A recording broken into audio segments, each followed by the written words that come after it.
Entonces, Sí, sí, profe.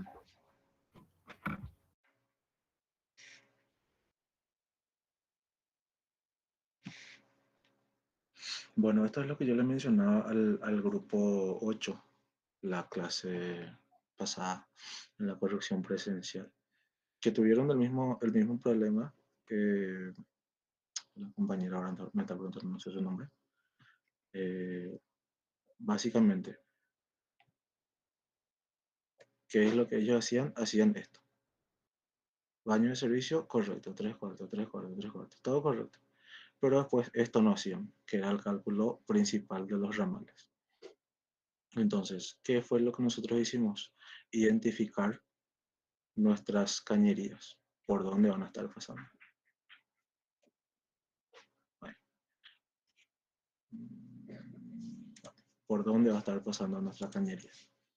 Si va a estar pasando primero por aquí, por aquí, por acá o por acá. Entonces, una vez que identificas bien el tramo que va a seguir, ¿qué es lo que tenemos que ver? Que la presión del agua teóricamente tiene que ser la misma en todos los lugares. Si nosotros no tenemos una buena presión, ¿qué es lo que hacemos? Solicitamos la instalación de una bomba. Una bomba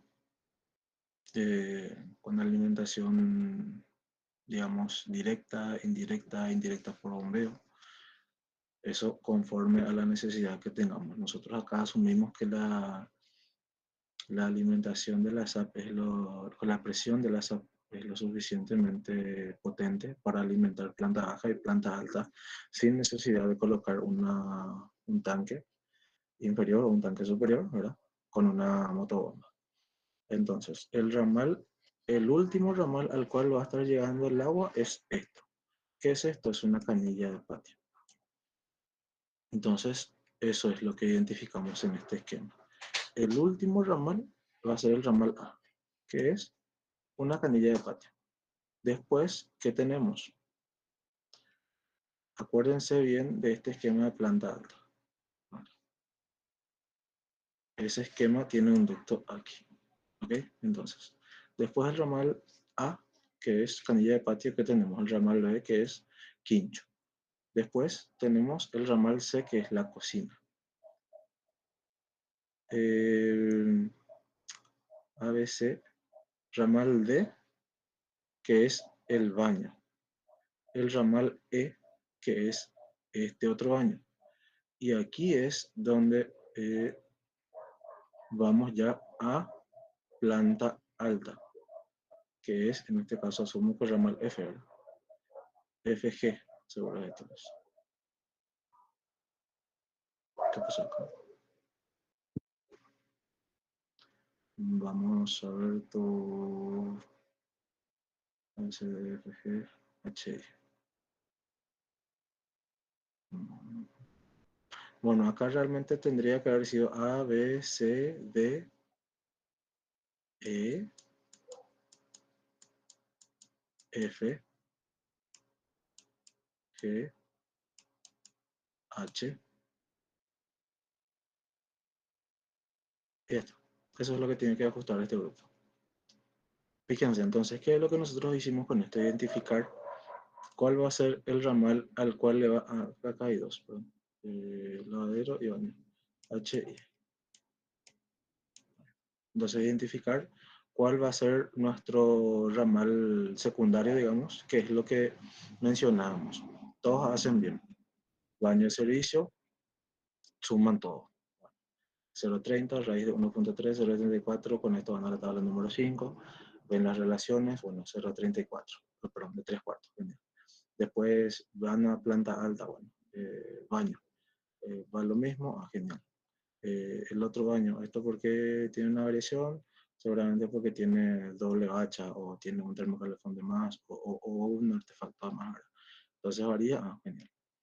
Pero nuevamente, al momento de hacer la alimentación principal, ¿dónde es donde se están equivocando? No están realizando las sumatorias como corresponde. Tenemos ya claro que todo esto sí o sí va a salir de 3/4. Imposible que le salga de media, porque para que le salga de media tiene que tener un caudal mínimo de, o sea, menor a 0,20. Ni una canilla de patio hoy en día ya no tiene un caudal menor a 0,20. Pero si ustedes ponen que una canilla de patio tiene una alimentación de 3/4, no pasa nada, porque una canilla de patio se utiliza mucho. Sí, perdón, de media. De 3/4 sí o sí ya el resto de los ambientes. Entonces, ¿cómo yo voy a saber 3/4 es esta cañería? Esta cañería hasta el ramal B va a seguir siendo 3/4. Ahora, mi sumatoria de quincho más canilla de patio, ¿qué va a ser? Va a ser AB o BC, o BC.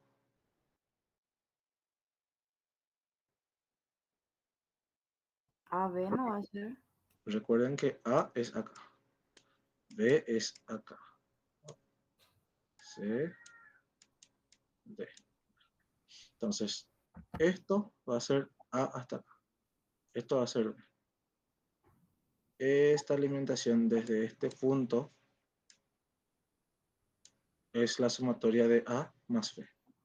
Entonces, este tramo va a ser, a ver, aquí.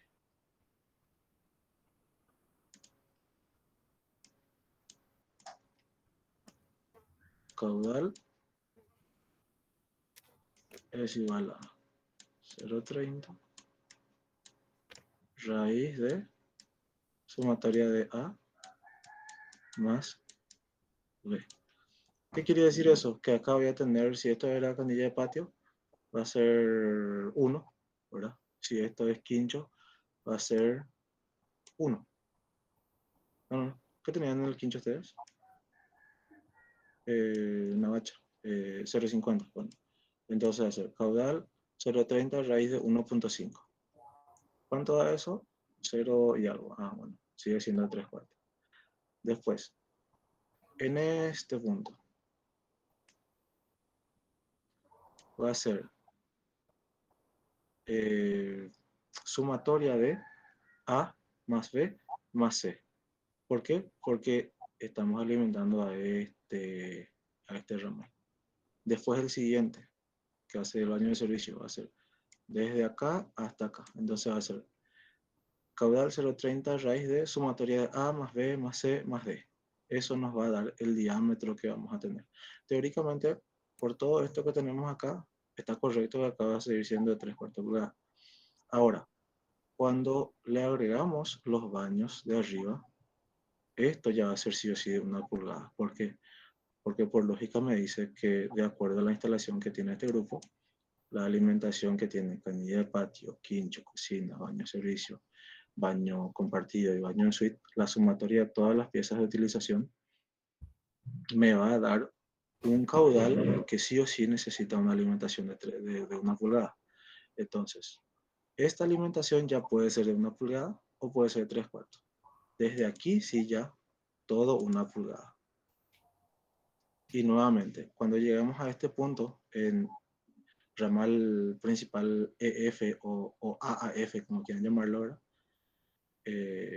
van a tener que sumar todo esto. Si sigue saliendo 1 pulgada, genial, 1 pulgada.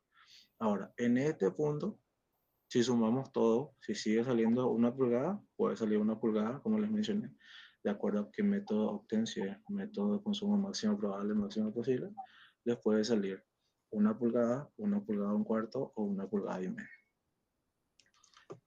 ¿Se O sea, entiende? cada vez, o sea, por ejemplo, lo de arriba, lo que está arriba, ¿qué se va a sumar? ¿Solamente F y E o se va a sumar también D, C, A, B, C y No, no, D no. también? Arriba sumas primero el baño interno, baño E, digamos. Sí. E sale 3/4 hasta acá, ok, genial. Eh, baño F, 3/4 interno, genial. Ahora, este ramal vamos a llamarle EF.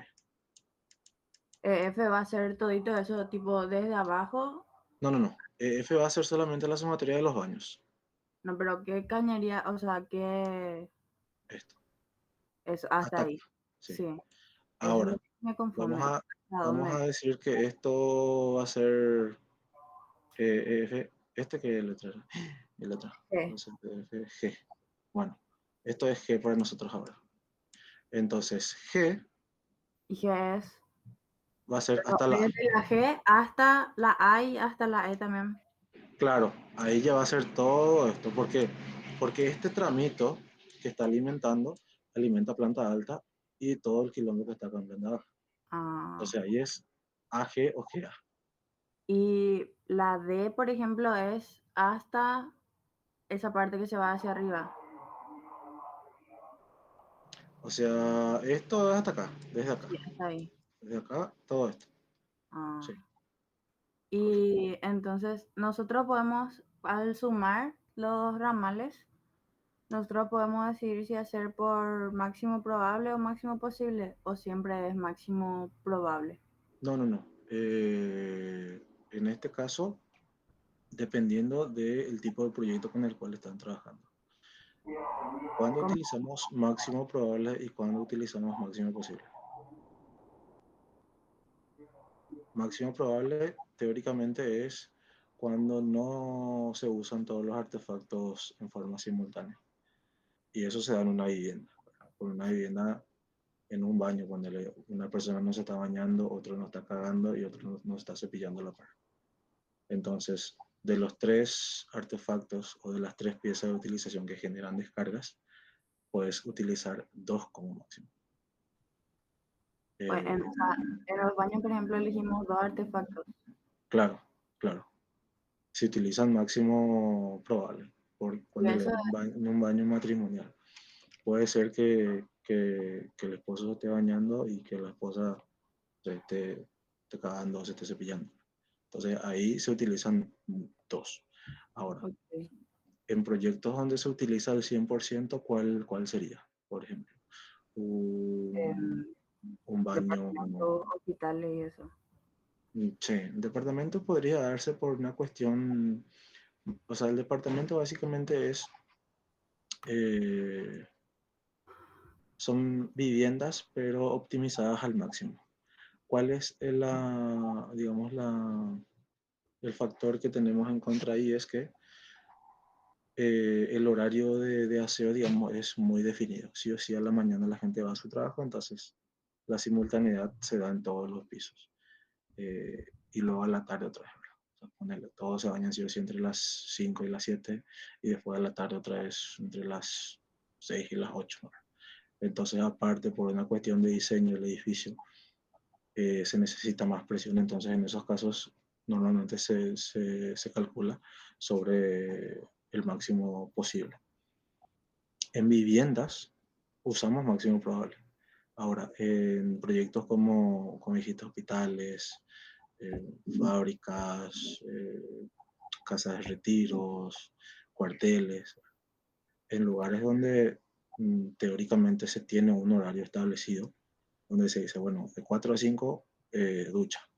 Entonces ahí todo se utiliza y ahí sí se utiliza el máximo posible. ¿Por qué? Porque con eso nosotros nos evitamos pérdidas de presión dentro de las cañerías que finalmente se reflejan en un mal confort a la hora de utilizar los servicios.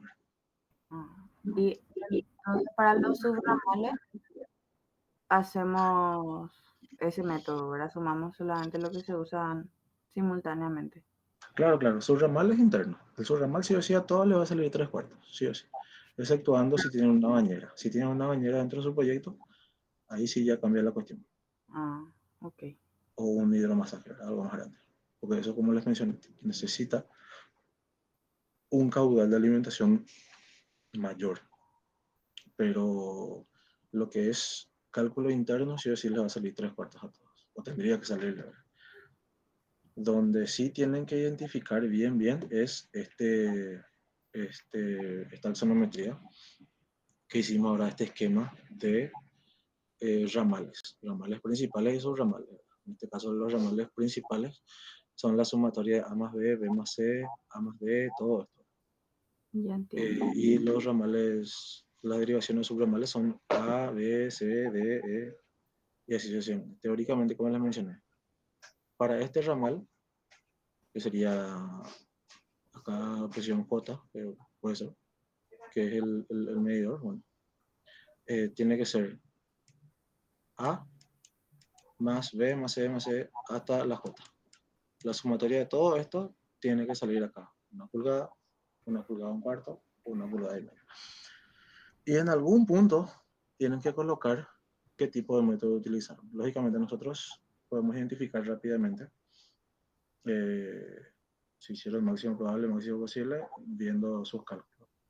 Pero aún así pedimos que coloquen el presente trabajo con el cálculo hicimos del método máximo probable por tal y tal motivo.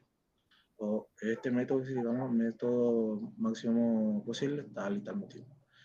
Justifiquen qué hicieron y por qué hicieron. Eso es tema de examen en segunda etapa. Y ahí, por ejemplo, donde dice F, ese ¿Sí? tipo el que se subdivide otra vez en H, I, no el de abajo, ese. Uh-huh. Tipo, ese caño que va hasta el ramal principal sería, ¿qué nomenclatura sería? O sea, ¿qué La letra? sumatoria de H más E. H más I. Solamente eso, sí. Solamente eso. Y el principal, que sería J ya. H más I y este J. Sí, J. Y la J es lo que sería. J sería H más I más G a la A. Ahora, todo esto. J, ¿qué? Perdón, G a la A. O sea, ramal J, digamos, sería la sumatoria de este ramal Sí. y la sumatoria de todo este ramal. Y eso que está ahí antes de la G, ¿qué sería? J también.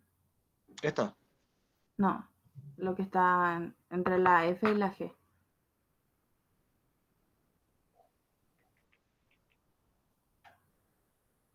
F, Y G. Eso, esta. sí. Ah, y esto sería la continuación de... G también. G sería entonces Sí, hasta ahí. sí, sí, sí, hasta acá. Hasta acá. Sí, sí, sí, lo mismo sería. G sería hasta la A, ¿verdad? Ujú. Y hasta arriba. Sí, Ya. correcto.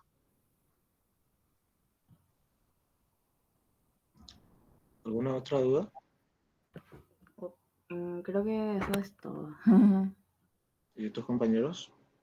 Mis compañeros, no sé si hay alguien más de mi grupo, pero Bueno, acá tampoco nos escribieron nada, entonces, bueno, continuamos. Eh, bueno, entonces, aquí, todavía no. Para la siguiente corrección, para todos los grupos, eh, importante que se note la planta de ubicación dentro de la hoja, que se note por dónde pasa la alimentación, que se note bien ya el esquema de, de alimentación, las subderivaciones, el cálculo, las nomenclaturas. Axonometría en 3D, nuevamente, puede ser en AutoCAD, puede ser en SketchUp, eh, o en el programa que ustedes utilicen. Bueno, no les digo hagan un render, un corte básico donde se vea todo esto genial ya. O puede ser a mano alzada. Si se hacen a mano, tienen que escanear bien la foto o sacarle una buena foto para levantar. No se olviden de el rótulo. El rótulo está ya dentro de la plataforma, se pueden dejar ahí anexar. Y lo que les mencionaba, una eh, axonometría de los ramales. Esto puede ser así en 3D o puede ser así como hicieron sus compañeros. Bien. Me gustaría que avancemos ya con cloacal. Hoy vimos el primer pantallazo, digamos, de la parte cloacal con el ingeniero Francisco. Entonces, nosotros teóricamente tendríamos que llegar a esto. Una planta de instalación cloacal, planta alta, planta baja, con los cálculos, ¿verdad? En cloacal pedimos detalle. En hidráulica estamos pidiendo axonometrías, que no es lo mismo que detalle. Axonometría es esquemático. Acá en cloacal sí pedimos detalle de ser posible a escala 1:20, donde se identifique en planta y en corte por dónde están pasando las instalaciones, qué tipo de cañería utiliza, qué tipo de accesorios, ¿verdad? Y luego lo común que siempre pedimos, ¿verdad? Detalle de rejilla de piso sifonada, desengrasador. Bueno, vamos a mirar un poquito con lupa este trabajo.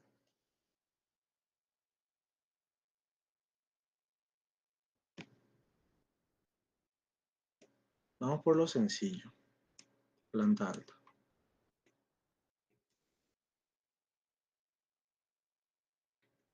Esto. Okay. Planta alta. La planta alta de este grupo, bastante sencilla sus instalaciones. Mencionaba el otro día, creo que era también a la gente del grupo 8, la ventilación.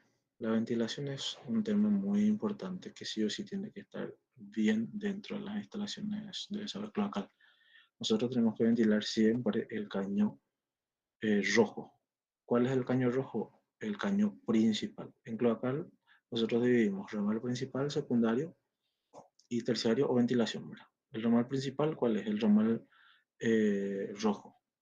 ¿Cuál es su función? El ramal principal está destinada a transportar residuos, eh, en este caso aguas residuales, eh, que tienen dentro gas metano, ¿verdad? El gas metano se forma, eh, digamos, de la descomposición de los desechos humanos, en otro caso. Eh, Hablando mal y pronto, una persona caga y teóricamente la cagada para que sea séptica, o sea, para que genere olores, pasa por un tratamiento o un proceso, digamos, entre 3 a 4 horas para generar ese gas natural que lógicamente tiene un mal olor, pero que es un gas natural llamado gas metano. Entonces, todo eso circula dentro de las cañerías principales. ¿Cómo nosotros evitamos que ese gas metano o ese gas producido por la cámara séptica ingrese dentro de nuestros ambientes mediante los artefactos sifonados? Entonces, ¿qué es un sifón? Un sifón básicamente es un artefacto que contiene agua.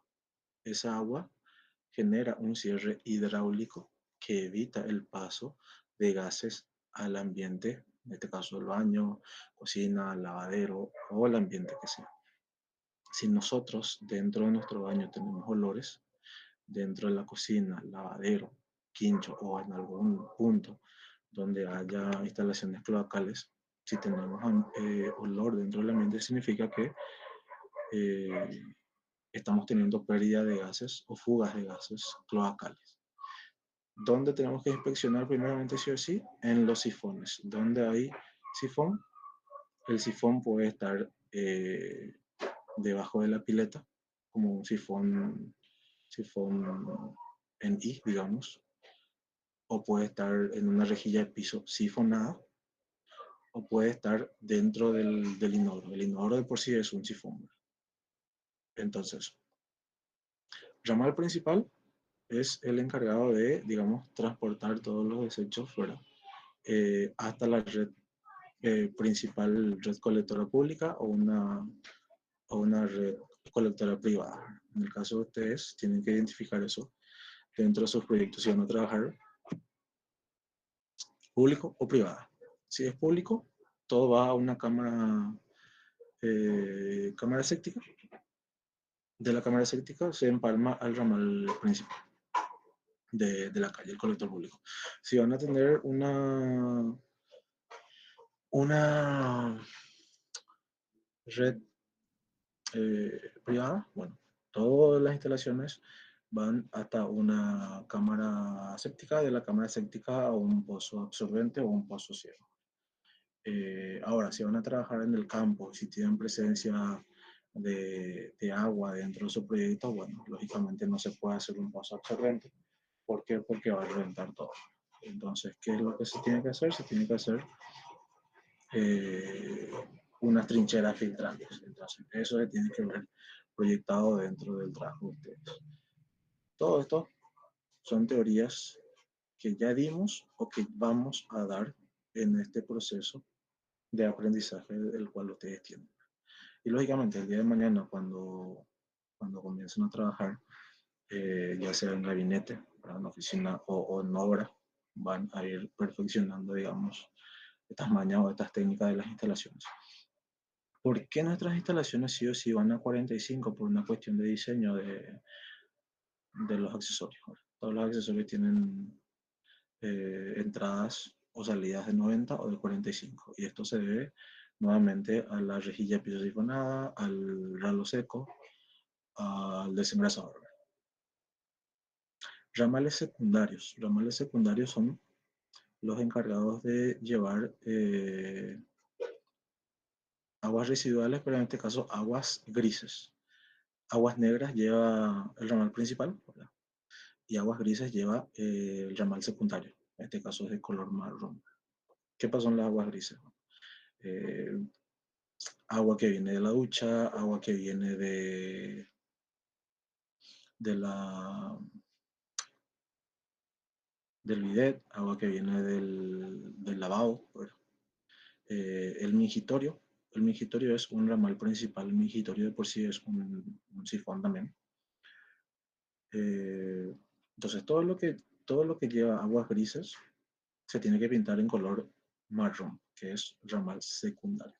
Todo eso teóricamente tiene que ir a una rejilla de piso sifonado y de la rejilla de piso sifonada tiene que salir y empalmarse por la rejilla, perdón, por el ramal principal, como lo ven acá.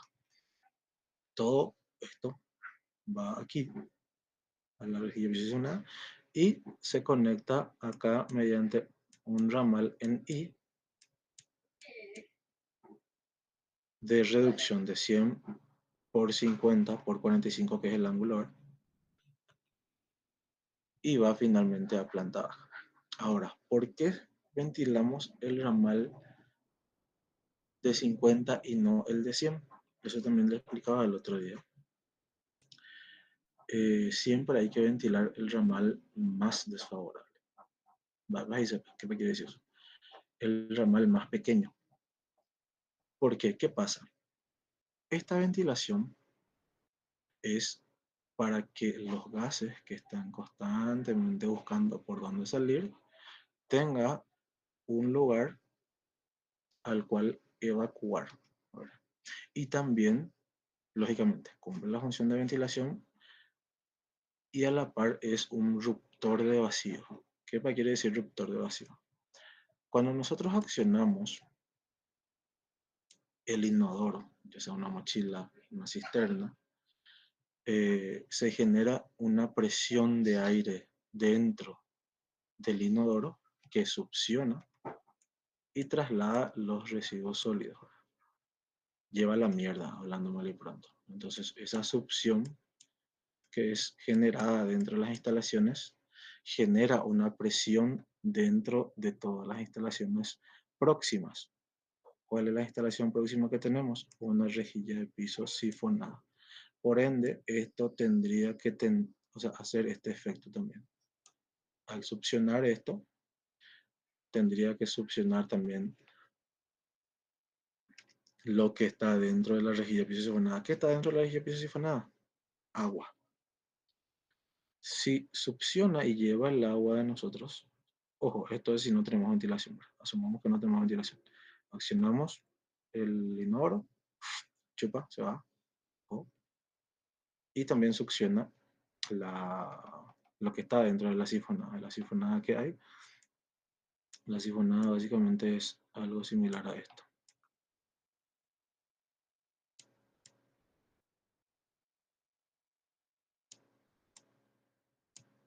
Esto la gente que alguna vez limpió va a saber. Este codo se quita, se limpia todo esto y esto siempre está lleno de agua. Entonces, si nosotros accionamos y no tenemos ventilación, succiona, ¿qué es lo que pasa al succionar esto? Tiende a succionar el agua que está. Y una vez que lleva esto, ¿qué se genera aquí? Un vacío libre, una salida posible para lo que es los malos olores dentro del ambiente. Entonces, para evitar esto, se hace este empalme, que es la ventilación, que puede ser del mismo diámetro o mayor. La ventilación puede ser de 50 a 75. Entonces, nuevamente, ventilación se convierte en una especie de eruptor de vacío. ¿Y qué es lo que pasa? Se va a la mierda, la cagada, y esto, en vez de succionar y succionar el agua que está acá, ¿qué es lo que succiona? Succiona aire y lleva consigo. Entonces, a eso nos referimos cuando hablamos de la cañería de ventilación como un eruptor de vacío para que nuestra instalación esté óptima, esté correcta. ¿Se entiende? ¿Alguna duda, consulta hasta acá?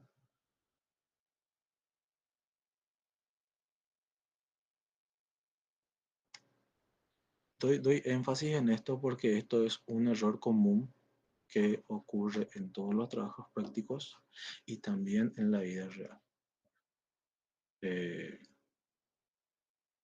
te topas a veces que te vas en un gabinete, te piden las instalaciones locales, hacer la instalación, vos pasas eso muchas veces por confianza, digamos, o porque el que está a cargo asume que ustedes ya saben hacer, manda así directo a obra, y en obra lógicamente saben que los muchachos hacen tal cual lo que se les envía. Entonces, si esto nosotros no ponemos de forma adecuada, es lo que nos genera, como ya les mencioné, patologías dentro de los baños, en este caso, hablando de olor. Bueno, asumo que no hay ninguna duda, consulta con relación a esto. Seguimos. Entonces, lo que les pido ahora es un esquema básico de instalaciones planta alta y planta baja.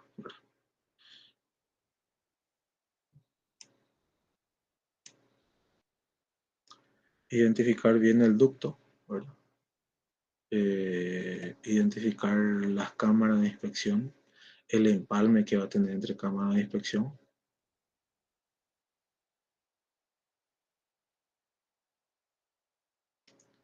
Fíjense, acá hay un desengrasador, el desengrasador igual ventila.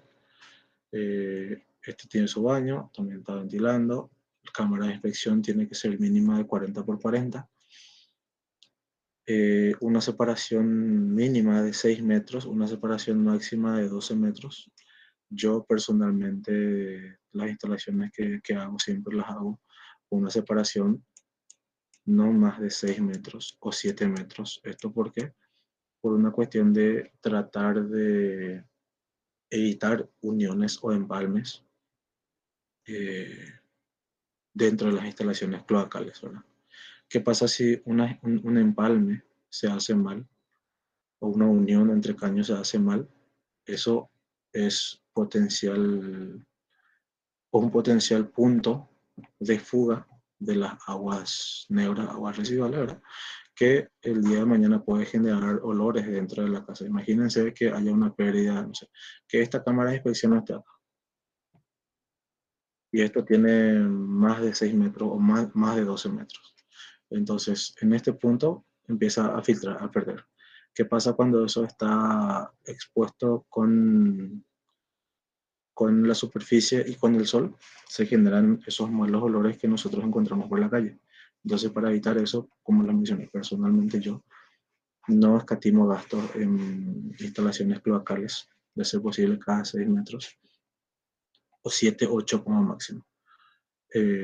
Entonces, puedes identificar y puedes solucionar de forma rápida eh, eh, estas posibles patologías que se puedan formar. Para pluvial sí no pasa nada, puede ser hasta 12 metros o puede ser más, ¿verdad? Eso ya depende de lo que ustedes elijan. Lógicamente a la hora de inspeccionar no es medio complicado. Por una cuestión que estaba mencionando justamente hoy el ingeniero Francisco dentro de la clase, eh, se sigue utilizando y lo más práctico sigue siendo para limpiar o sustituir una cañería, meter una varilla de 12 metros lineales, una varilla de 6 milímetros, eh, y, y, con eso se destranca o se destapa.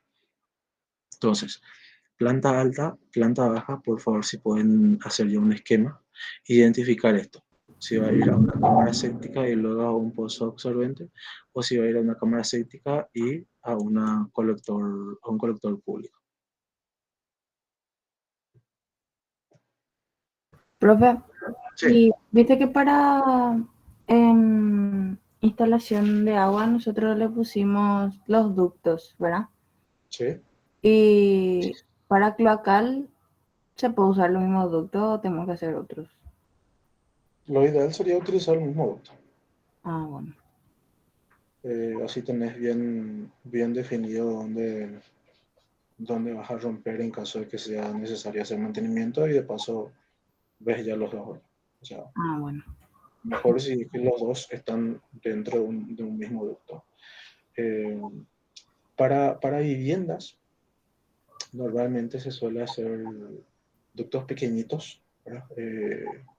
Revestidos de Durlock o de otro tipo de revestimiento que es fácil de desmontar y volver a montar. En instalaciones 3, cuando ingresen van a trabajar ya en este caso no sobre una vivienda, sino sobre un edificio. Y en los edificios sí, los ductos mínimos ya son de 1 metro por 80 o, de ser posible, 1 por 1. ¿Por qué? Porque ahí van a tener muchísimas cañerías cloacales, pluviales, de alimentación. El barrilete ya es mayor.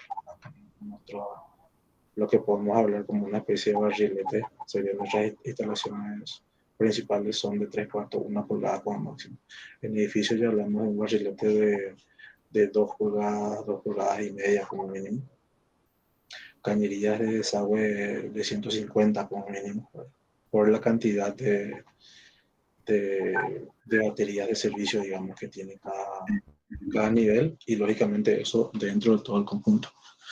Entonces, como les mencioné, acá ustedes pueden hacer cañerías externas o, de ser posible, un ducto pequeñito, que puede ser un pilar falso. Porque, como siempre les menciono a todos, nosotros estamos estudiando arquitectura. Teóricamente tenemos que pensar y dibujar todo, proyectar todo para que quede lo mejor posible, lo más estético posible. Ahora, si ustedes me dicen que están diseñando una casa tipo industrial, eh, bruta, con los materiales al rojo vivo, bueno, genial. ¿Qué quiere decir eso? El hormigón se va a ver natural, las instalaciones eléctricas se van a ver por conductores o electroductos rígidos exterior. Bueno, cloacal, si quieren, lo hacen también en el exterior, todo visto, no pasa nada. Siempre que la instalación sea funcional y esté todo correcto, no pasa nada. ¿Entienden?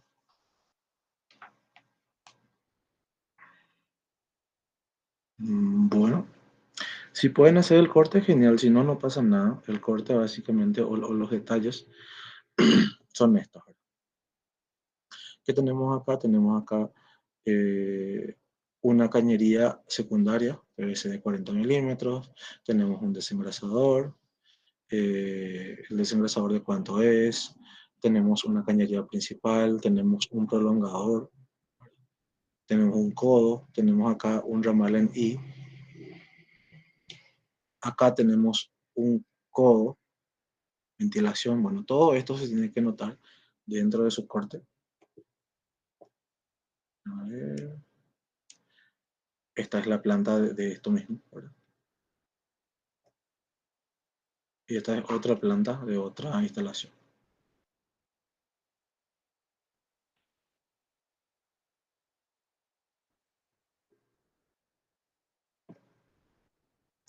Bien, en cuanto a cloacal, eso nomás. Pluvial vamos a ver más adelante, pero les muestro de igual forma. Pluvial tenemos que llegar a algo similar a esto. Vamos a aprender a hacer los cálculos de las bajadas. Vamos a aprender a hacer cálculo de canaleta, cálculo de bajada, cálculo de conductores horizontales.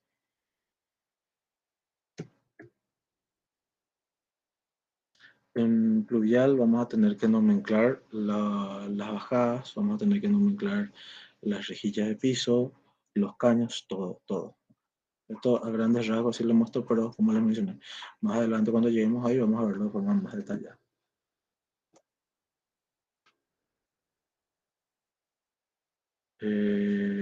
Eléctrica. Esto también me gustaría que avancemos ya. Ahora mismo. Hidrosanitaria, lo que es parte de hidráulica, agua potable, podemos avanzar ya en un 70-80% con todo lo que tenemos. Cloacal, podemos dar los primeros borradores, primeros bosquejos. Eléctrica también, ya podemos dar, teniendo en cuenta que hoy liquidamos lo que es parte de cálculos. Entonces, para eléctrica necesitamos una planta baja y una planta alta, toda equipada, de manera a poder entender mejor las instalaciones tanto de artefactos de luces como tomas. Y para saber si necesitamos una toma especial, monofásica o trifásica, de acuerdo al tipo de instalaciones que tengamos. Lo que es el cuadro de cargas o cómputo todavía no es necesario acá. El corte y los cálculos tampoco. Ahora mismo lo que les pediría es una planta esquemática similar a esta, en donde tengamos identificados, por ejemplo, tipos de artefactos. Acá tenemos artefactos de adosar de 100, 3. Acá tenemos 3, acá tenemos 2 tipo colgante. Acá parece que hay otro, 3, bueno. Nomenclar, de ser posible, circuitos. ¿Qué llamamos circuitos? Circuitos llamamos a... Si ustedes revisan en sus viviendas, el tablero principal van a encontrar varias llaves pequeñas o llaves disyuntores. Cada disyuntor, el mínimo, tiene una capacidad de 10 amperes. Para un disyuntor de 10 amperes tenemos una capacidad máxima de carga de 2100 watts de potencia. Y acá es donde yo siempre doy este ejemplo medio burdo, pero que va al caso. Imagínense que nosotros compramos un parlantecito JBL o de la marca que sea, que se usa mucho hoy en día. Entonces, si ustedes ponen eso a tope, o un mini componente o lo que sea, un parlantecito, le ponen a tope, su tope máximo es volumen de 40. Si ustedes en todo tiempo usan el volumen máximo, en algún momento su buffer, buffer o lo que sea, como se llame, va a reventar. ¿Por qué? Porque lo están sobrecargando a la potencia máxima siempre. Entonces, ese mismo concepto simple pasa dentro de lo que es instalaciones eléctricas. Nuestras instalaciones eléctricas siempre tenemos que tener un margen del 10% de error, nosotros le decimos, o de seguridad. ¿Qué quiere decir eso? Si mi potencia máxima es de 2100 watts, equivalente a una llave de 10 amperes, ¿cuánto utilizo? ¿Utilizo 2100 o cuánto es el 10% de 2100? ¿Algún compañero o compañera que sea bueno con los números? ¿Cuánto es el 10% de 2100 watts de potencia? El que responde 210. punto extra para su grupo. ¿Cuánto? 210. 210, correcto. ¿Qué quiere decir eso? Que 2100 menos 210, ¿cuánto?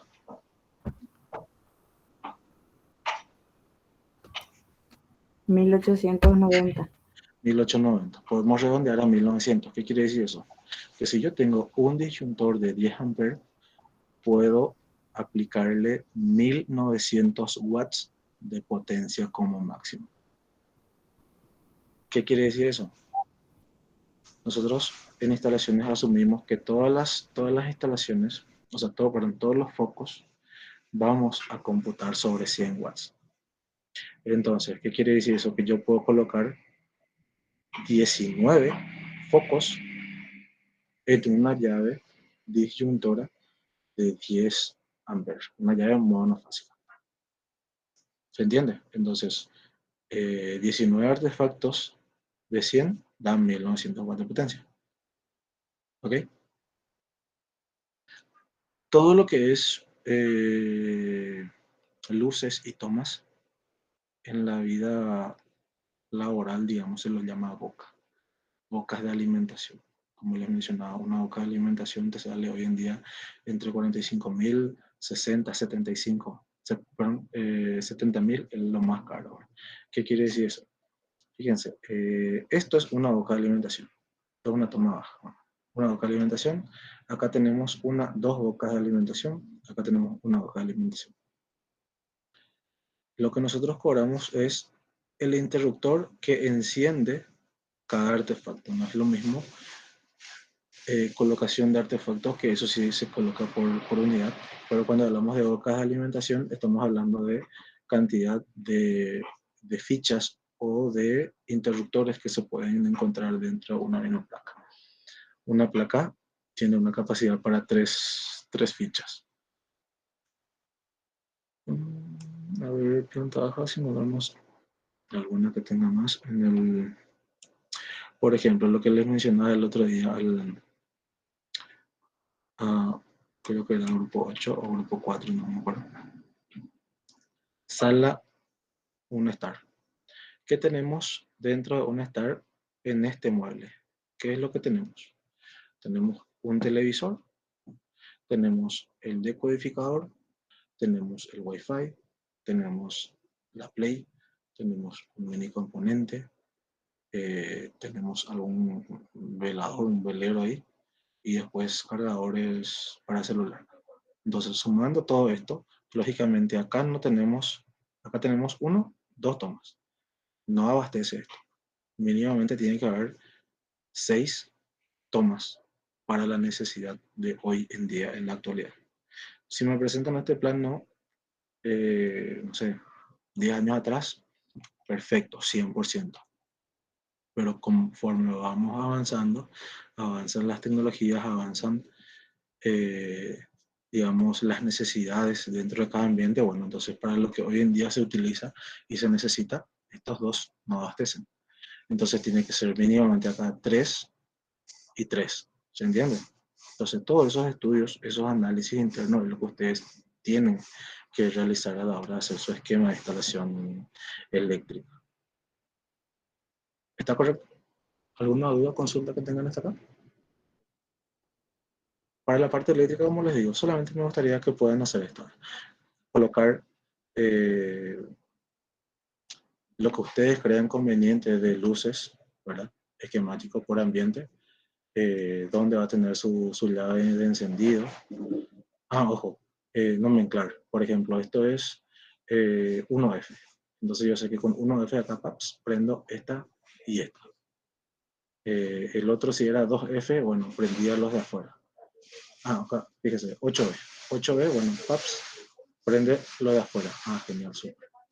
Entonces, eso sí pueden nomenclar. O sea, esquema básico, picos de encendido, tomas, ya sea toma baja, media, alta, monofásica o trifásica, o una toma monofásica compuesta a tierra. Todo esto que les estoy mencionando van a encontrarlo dentro del reglamento de la baja tensión o dentro del reglamento de media tensión de la ANDE. Para ustedes que están iniciando en esto, les recomiendo que lean reglamento de baja tensión de la ANDE. Eso tenemos dentro de los materiales de apoyo en la plataforma. ¿Dudas, consultas? ¿Para cuándo va a ser la próxima corrección? O sea, ¿para cuándo tenemos que presentar esto? La próxima corrección la vamos a hacer nuevamente el miércoles que viene, después de la clase. Okay. Vamos a tratar de mantenernos ahora así.